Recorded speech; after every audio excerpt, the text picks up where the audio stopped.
So first of all, spiritual issues in holistic counseling. Holistic counseling, as we've said from the onset, precipitously opens itself to dealing with the entire individual, including the spiritual. And I define spirit most generically as the principle of aliveness, or the source of our life. And it's not proprietary of a certain dogma. Spirit is that which distinguishes us from being alive or not alive. Religion's role, which is a very important one, has been one, a very important role throughout culture, is to provide a vehicle for spiritual awareness in our life. And since there are so many different peoples and languages and cultures, there's a variety of ways that we keep awareness, that we have rituals. And as we looked at last time, as we evolve in our states of consciousness, so are there different ways we talk about it, different value systems, belief systems that we have. So religion is just our human cultural way of creating a vehicle for spirituality, from my perspective. In the world of counseling, there are different models of spirituality. And the work that I do in breath work, we translate the Trinity that is in many religions into infinite being, infinite intelligence, and infinite manifestation. There seems to be that Trinity throughout most spiritual traditions. There is the ground of being. Out of that being comes a form of intelligence, or the Word, as it were. And then that Word is made flesh, and that's the material manifestation. And so it's dressed in a lot of different languages, but it seems to be a relatively universal Trinity. In bioenergetics, which I mentioned in an earlier class, I believe is one of the foundational philosophies and provided us with techniques that are holistic. Alexander Lowen has a very simple model. He has a knack for conveying things very simply and directly, and that is 3 concentric circles.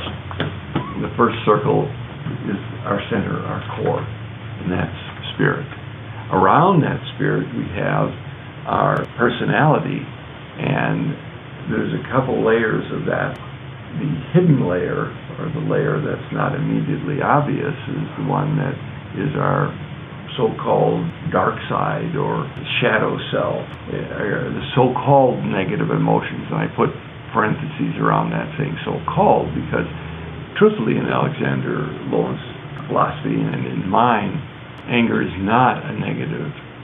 Hostility and the harmful use of that energy is negative.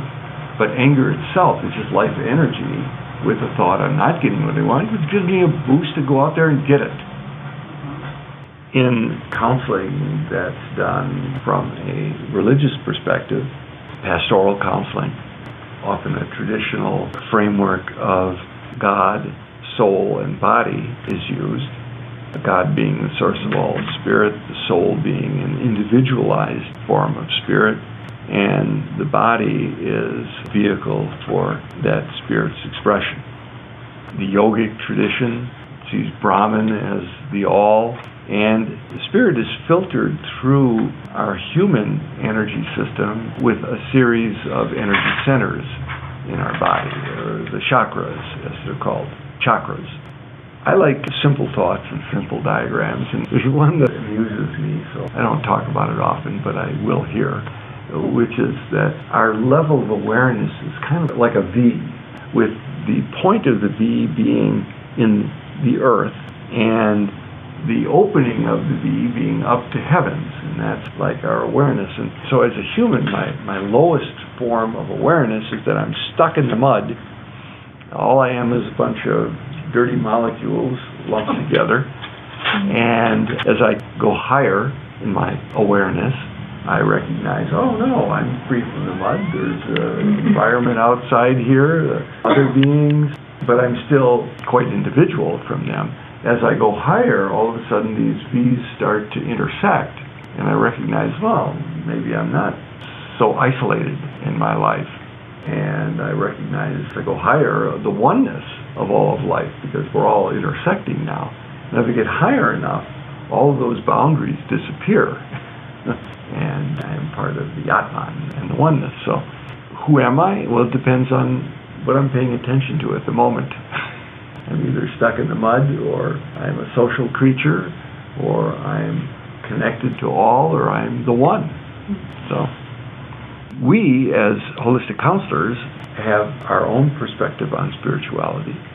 And it's good to know what that is and be conscious about it, rather than pretend we don't have one, and then unconsciously communicate it to others, or even foist it on them.